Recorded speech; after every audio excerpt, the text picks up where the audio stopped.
Imagínate por un segundo que lo tienes absolutamente todo. Imagina nacer literalmente en una cuna de oro, rodeada de los apellidos más ilustres, de los más rimbombantes de la historia de España, con la belleza deslumbrante de una diosa griega y con el mundo entero a tus pies. Imagina que, con tus propias manos, con una tenacidad férrea, construyes un imperio desde las cenizas, que transformas lo que era una simple ruina en un palacio de riqueza, de glamour inigualable, solo para que, de la noche a la mañana, de una forma cruel e inesperada, te lo arrebaten todo, absolutamente todo. Escúchame bien, esto no es ni de lejos una historia de ficción barata, ni mucho menos el guión de una telenovela de la sobremesa que ves en televisión. Es la cruda, la desgarradora y la dolorosa realidad de una mujer que, ingenuamente, creyó que el amor verdadero y el trabajo duro, el sudor de su frente, eran suficientes para vencer a las viejas, a las arcaicas leyes de la sangre azul. Pero, desgraciadamente, se equivocó de plano, y tú estás, justo ahora, a punto de descubrir el porqué de esta tremenda caída. ¿Estás preparado? Ponte cómodo, porque la historia de Blanca Suelves es la prueba definitiva de que, en el despiadado y el frío juego de tronos de la aristocracia, si no eres de verdad el dueño de la tierra, el propietario indiscutible, no eres absolutamente nadie. Vas a presenciar de primera mano cómo una de las figuras más deslumbrantes, de las más carismáticas de la alta sociedad española, pasó de ser la reina indiscutible de las portadas y la salvadora de un ducado histórico, a verse despojada por completo, sin un solo euro, sin trabajo y sin indemnización, expulsada con ignominia del paraíso que ella misma, con sus propias manos, había ayudado a levantar. ¿Estás realmente listo para ver lo que se esconde, lo que se oculta realmente tras esas sonrisas perfectas, inmaculadas de la nobleza? Pues no te muevas de ahí, no pestañees, porque empezamos este viaje impactante, para entender, para comprender la magnitud, la devastadora magnitud de esta caída. Primero, y es algo crucial, tienes que comprender quién era ella, quién es ella realmente, porque Blanca no es, ni de lejos, la típica aristócrata que se sienta tranquilamente a esperar que la fortuna le caiga del cielo, que los privilegios lluevan sobre ella. No, su historia, te lo aseguro, comienza muy lejos de los fríos e impersonales palacios castellanos y de la rigidez asfixiante de la corte madrileña. Su vida, desde el primer suspiro, arrancó con un aire de exotismo y un misterio innato que marcaría, de forma indeleble, su destino para siempre. Corría el año 1968, un año de revolución cultural en todo el mundo, cuando en la lejana y misteriosa ciudad de Lima, en Perú, nacía Blanca Suelves y Figueroa. Este es un detalle que muchísimas personas, incluso los más avezados, suelen pasar por alto, pero tú, créeme, no debes hacerlo. Su nacimiento al otro lado del océano, lejos del núcleo de poder más rancio y conservador de su familia, le otorgó desde el mismísimo primer aliento una perspectiva totalmente diferente, una visión del mundo que pocos aristócratas podían soñar. Ella era una noble, sí, hija del 11º marqués de Tamarit, Juan José Suelves y Ponzi, pero nacer en el extranjero, te lo aseguro, te da un cierto desapego, una sensación de no pertenecer del todo a ningún sitio, y eso, amigo mío, es el combustible perfecto, la gasolina que alimenta las almas verdaderamente inquietas. El linaje de Blanca era sencillamente impecable, intachable. Su padre le garantizaba de forma automática el acceso a los salones más exclusivos de la sociedad y un pasaporte directo a la élite, a la auténtica realeza social. Sin embargo, y aquí viene el primer golpe de realidad, la primera bofetada que debes conocer y asimilar: tener un apellido ilustre. Por muy rimbombante que sea, no siempre. Te lo repito, no siempre significa tener las cuentas bancarias repletas, rebosantes de dinero. La rama de los Suelves y Figueroa, aunque tenía el brillo, tenía la historia ancestral, no poseía esa opulencia desmedida, esa riqueza insultante de otras grandes casas de rancio abolengo. Y esto, te lo juro, es crucial para entenderlo todo. Desde muy niña, Blanca respiró esa atmósfera de privilegio, de exclusividad, pero también, y esto es lo importante, notó la sutil, la inquietante presión de la necesidad, de las limitaciones. Ella no era la niña rica que podía permitirse el lujo de ser una inútil, una florero en los salones. Quizás fue precisamente esa mezcla explosiva de sangre azul y recursos limitados lo que encendió en su interior una llama, una ambición que pocas mujeres de su clase, de su estatus, tenían en aquella época, la imperiosa necesidad de valerse por sí misma, de labrarse su propio camino, la urgencia, casi patológica, de ser alguien más allá de la hija del marqués. Ella quería forjar su propio valor, quería ser independiente económicamente, y esa ambición desmedida que, al principio, parecía una virtud admirable, terminaría siendo el arma de doble filo más peligrosa, más letal de toda su vida. A ver, ¿qué piensas tú de esto? ¿Crees que el destino ya estaba escrito para Blanca? ¿O que ella misma, con su espíritu indomable, estaba forjando su propia trampa con esa ambición? Cuéntanos en los comentarios desde dónde nos estás viendo, porque nos encanta leeros y saber vuestra opinión, ya que vuestras voces son el motor de este canal, el motor de Teras de Salseo, donde destapamos sin tapujos las historias más increíbles que se ocultan tras las fachadas de lujo y poder. Suscríbete si no lo has hecho ya. Pero en medio de ese escenario de expectativas asfixiantes y presiones sociales incesantes, hubo una luz, un faro inquebrantable, una figura que se convirtió en su refugio seguro y en su modelo a seguir, su madre, la marquesa viuda de Tamarit, conocida por todos y con muchísimo cariño, como Mimi. Tienes que entender la importancia capital de esta mujer. Mimi no era solo una madre, era una gran dama de la aristocracia, una mujer que poseía un don casi mágico, una capacidad sobrenatural para ver siempre el lado positivo de las cosas, incluso en los peores momentos, una alegría contagiosa. Dicen, y yo me lo creo, los que la conocieron de cerca, que Mimi tenía la habilidad innata de ver siempre lo bueno en todo, de disfrutar de cada pequeño detalle de la vida, sin importar cuán oscuras, cuán sombrías se pusieran las cosas alrededor. Ese espíritu resiliente, esa alegría inquebrantable, fue el ancla a la que Blanca se aferró con fuerza durante toda su juventud, y créeme, iba a necesitar esa fortaleza materna muchísimo más de lo que jamás imaginó. Porque las tormentas que se avecinaban en su horizonte adulto, las que se cernían sobre su futuro, habrían destrozado, habrían hundido a cualquiera que no tuviera ese ejemplo de resistencia, de superación grabado a fuego en lo más profundo del alma. Cuando la familia regresó a España y Blanca entró de lleno en la edad adulta, el choque con la sociedad fue, sencillamente, inevitable, brutal. La sociedad española de los años 80, una sociedad todavía muy conservadora, esperaba que una chica de su linaje, una joven como ella, siguiera a pies juntillas el guión establecido. ¿Y cuál era ese guión? Ser una invitada decorativa en las fiestas de la alta sociedad, buscar un buen marido, por supuesto, con título, casarse joven y dedicarse, en silencio, a criar herederos. Un destino gris y pasivo, ¿verdad? Pero Blanca miró ese destino, ese camino ya trazado, y dijo un no rotundo, con una firmeza que sorprendió a todos. Se negó con todas sus fuerzas a ser un florero inútil en los lujosos salones de Madrid. Ella tenía algo que valía muchísimo dinero en la naciente y boyante industria del espectáculo, algo que pocos tenían, una belleza aristocrática, un porte innato, una elegancia que no se aprende en ninguna escuela, y un apellido, por supuesto, que abría cualquier puerta. Así que tomó una decisión que, te lo aseguro, escandalizó profundamente a los sectores más conservadores de la nobleza. Decidió vender su imagen, decidió trabajar. Sí, como lo oyes, trabajar. Blanca se lanzó de cabeza con una determinación feroz al vertiginoso mundo del modelaje. Piénsalo bien, esto no era normal.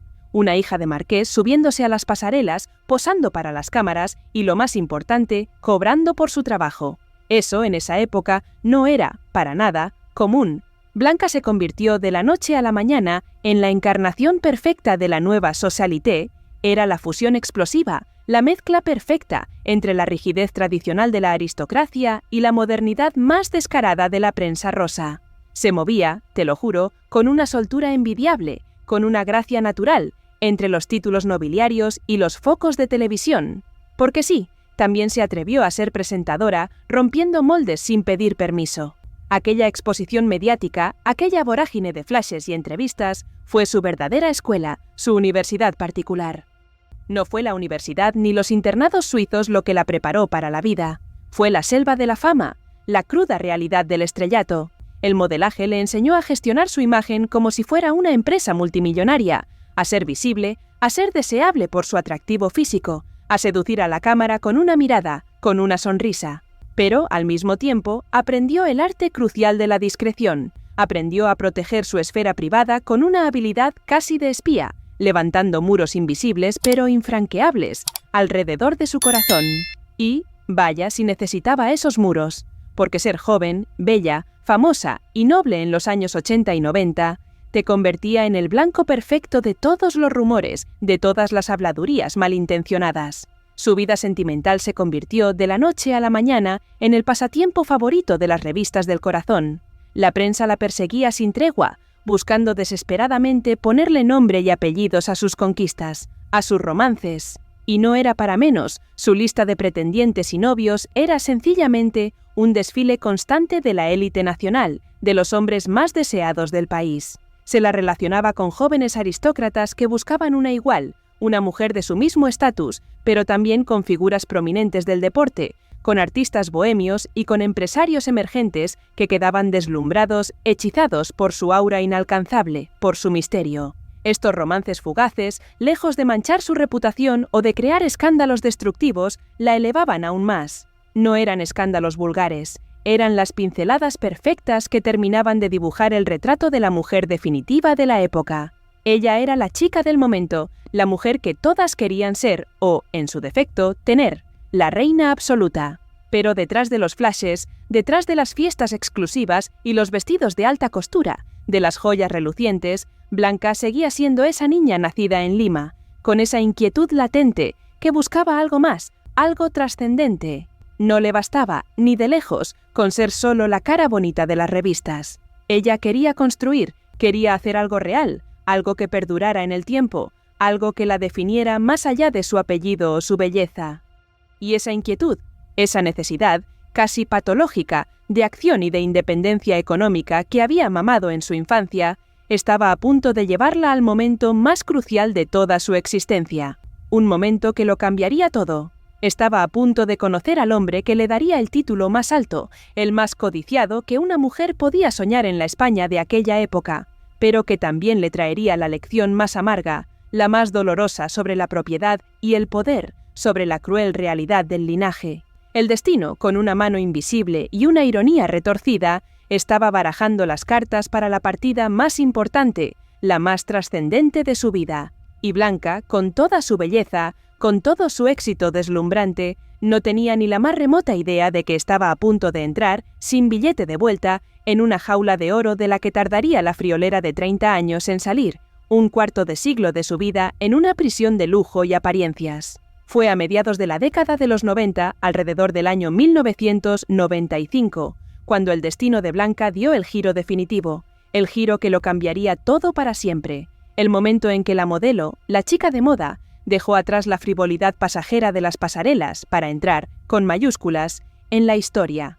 No fue un simple enamoramiento juvenil, un arrebato pasional, te lo aseguro. Fue una alianza estratégica de alto nivel, una fusión de sangres que hizo temblar, que hizo vibrar los cimientos más profundos de la sociedad madrileña. Blanca Suelves unió su vida, en un matrimonio que prometía ser eterno, a la de Joanes Osorio y Bertrán, el duque de Alburquerque, y aquí quiero que prestes muchísima atención, porque no estamos hablando de un título cualquiera, de un ducado sin importancia. No, al casarse con Joanes, Blanca no solo consiguió un esposo, que ya es bastante, sino que se catapultó de forma inmediata a la estratosfera de la jerarquía aristocrática española, al Olimpo de la nobleza. Su propio linaje era noble, sí, por supuesto, pero el ducado de Alburquerque, amigo mío, jugaba en otra liga, en una liga superior, en otra dimensión. Ostentaba, te lo juro, uno de los títulos más antiguos, más prestigiosos y más pesados, en el sentido de responsabilidades y linaje, de toda la nobleza española. De repente, la joven inquieta, la modelo atrevida, se vio envuelta en un manto de historia milenaria que pesaba toneladas sobre sus hombros, un legado abrumador, y la sombra de esa familia política, de los Osorio, era alargada, poderosa, casi omnipotente. Para que entiendas, de verdad, el nivel de poder que rodeaba a su nuevo marido, basta con mirar a su suegro, el padre de Joanes, Beltrán Osorio y Díez de Rivera, había sido nada menos que el jefe de la casa del conde de Barcelona. Eso implicaba una conexión directa, íntima y profundamente arraigada con la mismísima Casa Real Española. Blanca ya no era solo una cara bonita en las revistas del corazón, una presentadora de televisión, Ahora desayunaba, comía y cenaba rozando los secretos más profundos de la monarquía, de la realeza. Asumió, de la noche a la mañana, una responsabilidad brutal, titánica, la de mantener no solo un matrimonio, sino un legado histórico inmenso, un peso que habría aplastado a la mayoría de las mujeres. Aquí es donde la historia, créanme, se vuelve realmente retorcida, donde el cuento de hadas se disuelve en una pesadilla, porque el éxito rotundo de Blanca en Soto Mozanaque, ese triunfo empresarial que todos, absolutamente todos, aplaudían, se convirtió de una forma cruel y paradójica en la trampa mortal que sellaría su destino de una vez por todas. Al invertir todo su capital de trabajo, al dedicar sus valiosísimos contactos de la alta sociedad y una energía incalculable, casi sobrehumana, en revalorizar ese bien inmueble, estaba cometiendo, te lo juro, un error de base, un cálculo fatal en el despiadado mundo de la nobleza. Legalmente, la finca Soto Mozanaque pertenecía, de forma indiscutible, al linaje de los Osorio. Era un bien ancestral, transmitido de generación en generación a través de Joanes y de su padre, Beltrán. Ella, Blanca, estaba construyendo un verdadero palacio, un imperio, pero en terreno ajeno, en una propiedad que nunca sería suya. Blanca estaba creando un valor añadido inmenso, un motor económico vital, pero su reconocimiento legal, en el contexto de un matrimonio aristocrático, era, te lo aseguro, terriblemente precario, casi inexistente. Sin saberlo, o quizás, y esto es lo más doloroso, sin querer verlo, la duquesa violó una regla no escrita, una norma tácita de la nobleza tradicional, una regla que se ha mantenido durante siglos. La aristocracia, amigo mío, valora la inactividad económica, el vivir de las rentas, de las herencias, el dejar que el tiempo pase mientras el patrimonio se mantiene estático, intacto. Al inyectar trabajo activo, al sudar la camiseta día a día, al ensuciarse las manos, Blanca desafió directamente al sistema, y el sistema, te lo aseguro, estaba preparado para absorber su contribución sin rechistar, sin protestar, pero también sin intención alguna, sin la más mínima voluntad de compensarla equitativamente si las cosas se torcían, si el matrimonio se desmoronaba. Era una tragedia anunciada, y nadie quiso verlo. Mientras el negocio florecía, mientras las bodas con más estilo de España se sucedían una tras otra en los idílicos jardines que ella misma, con su visión, había diseñado y supervisado, la relación personal con su marido se desmoronaba en el más absoluto y doloroso de los silencios. Imaginen, por un momento, la presión insoportable de mantener una doble vida. Por un lado, tenía que ser la duquesa perfecta ante la sociedad, siempre sonriendo en las fotos, siempre impecable en los eventos de la alta alcurnia, radiante y feliz.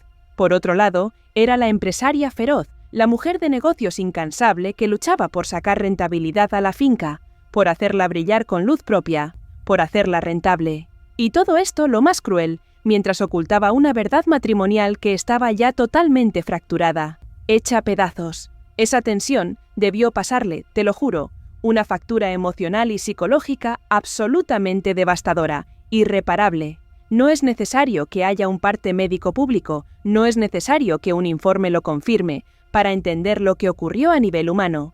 El fracaso emocional que precedió a la ruptura se manifiesta en el colapso del bienestar interior, en el desgaste extremo y en esa posible ansiedad crónica inherentes al mantenimiento de una vida tan exigente y tan artificial.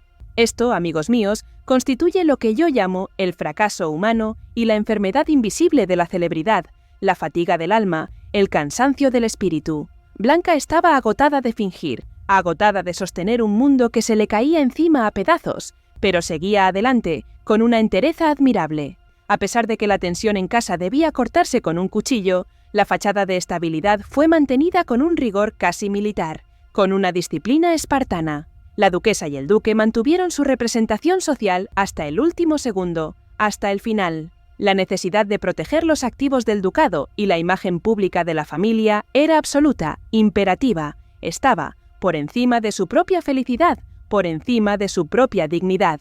De hecho, la apariencia de solidez estaba tan bien construida, era tan creíble, que incluso un año antes de que la verdad, la cruda verdad estallara en los medios, algunas de sus amistades más cercanas aún aseguraban, con total convicción, que la pareja planeaba celebrar por todo lo alto sus bodas de plata, con una fiesta majestuosa.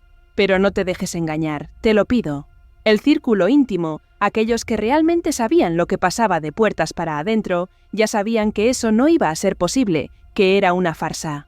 La planificación de un evento de tal magnitud era, por lo tanto, un mero gesto social, una simple cortina de humo para tranquilizar a la corte y a los curiosos, a los cotillas.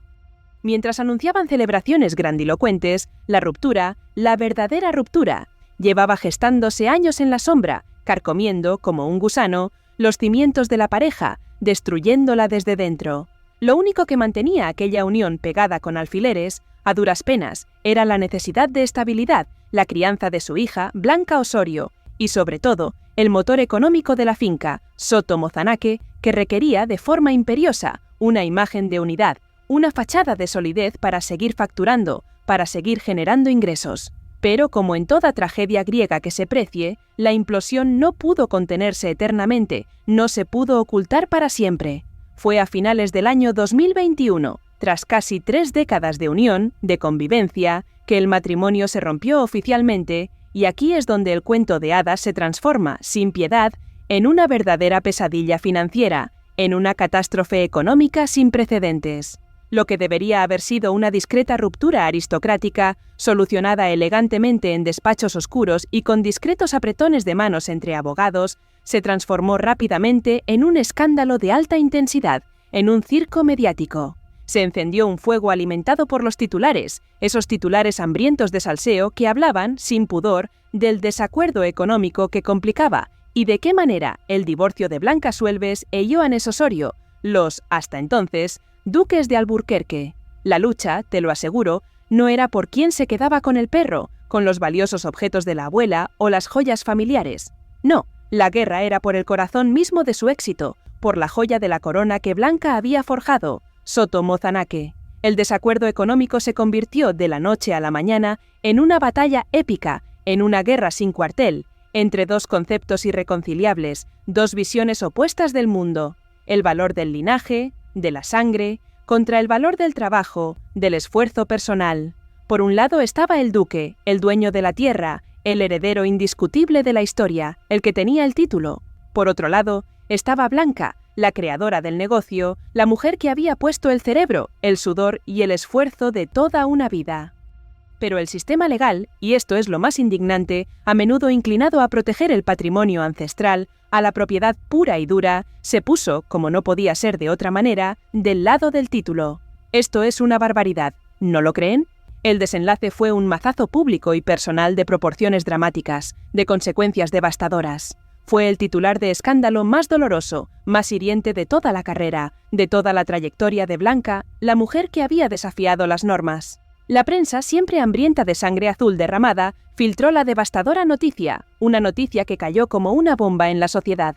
Blanca Suelves, la mujer que había transformado la finca en un negocio millonario, había quedado supuestamente sin trabajo y sin indemnización tras su divorcio. Quiero que te detengas un momento, solo un instante, a procesar esto, a asimilarlo. Imagina trabajar 25 años, casi toda una vida, en una empresa, ser quien la levanta de la nada, quien la hace brillar con luz propia, quien la convierte en un referente, y que al final te digan simplemente: gracias, pero esto nunca fue tuyo.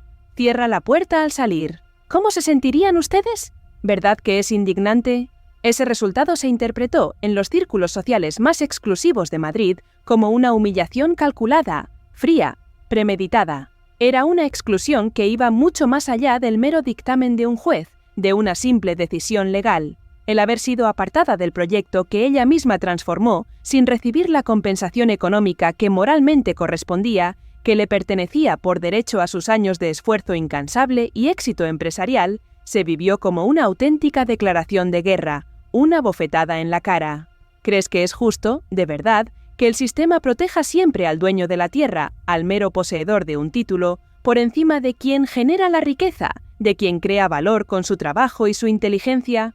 ¿O piensas que las leyes, en pleno siglo XXI, deberían actualizarse urgentemente para valorar el aporte empresarial, el esfuerzo de una mujer dentro del matrimonio, en igualdad de condiciones? Déjame tu respuesta aquí abajo, en los comentarios, porque lo que viene ahora demuestra que la humillación, la vergüenza pública, no había hecho más que empezar.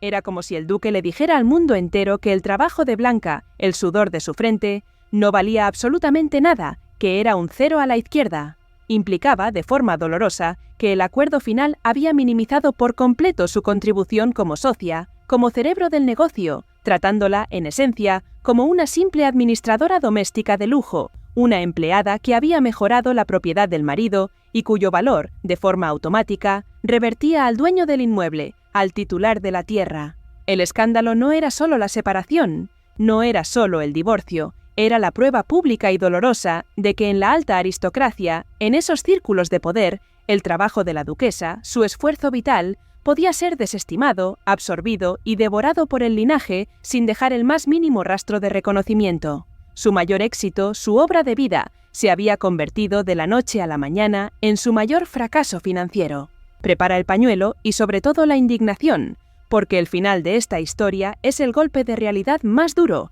el más crudo que vas a escuchar hoy. Aquí, justo ahora, cerramos el círculo de la vida de Blanca Suelves, desde la humillación pública hasta su renacer estoico, su sorprendente recuperación. El dolor de la derrota económica, de la pérdida total, se agudizó de una manera aún más cruel con lo que sucedió después del divorcio, porque Soto Mozanaque no cerró sus puertas, no se detuvo, al contrario. El duque de Alburquerque, ahora como único anfitrión y dueño absoluto, como el único señor de la finca, mantuvo la continuidad del negocio como si nada, absolutamente nada, hubiera pasado. Utilizó la finca, esa joya que Blanca había pulido con sus propias manos y su mente brillante, como un imán para eventos de la más alta alcurnia, para bodas exclusivas de la élite. Pero lo peor para Blanca, lo que más le dolió, no fue solo perder el dinero, sino observar cómo el escenario de su triunfo, de su éxito y su posterior exclusión se usaba descaradamente para legitimar aún más el poder de su exmarido en el círculo más íntimo de la monarquía, la realeza. La finca fue, te lo juro, el lugar elegido para bodas de altísimo perfil, para enlaces que reunían a la flor y nata de la sociedad, incluyendo nada menos que la de la ahijada del mismísimo rey de España. Imagínate ver, desde fuera, desde la distancia del olvido, cómo la fiesta continúa, cómo la vida sigue en tu propia casa, en tu propia obra, pero sin ti, como si nunca hubieras existido. Es desolador, ¿verdad? Y la estocada final, el golpe de gracia, llegó con una imagen, con una fotografía